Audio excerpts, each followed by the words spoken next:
शेरी के जैसन रखले बाजीगर, ढेरी जे बोलबा दबा दी टीगर।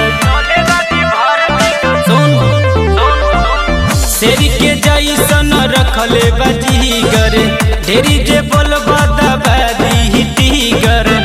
रोज खेल ले लेके हथियार के, चले बाजी भर जी गमछिया झाड़ के, त फाटे ला ढेर रंगदार के।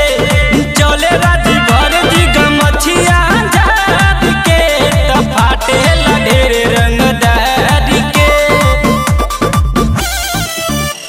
गमछिया झाड़ के, रंगदार के।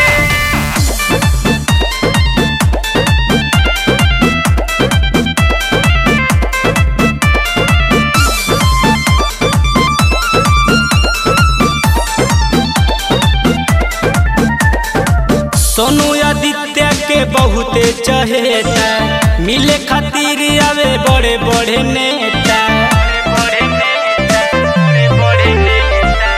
अनिश आदित्य के बहुते चहेता, मिले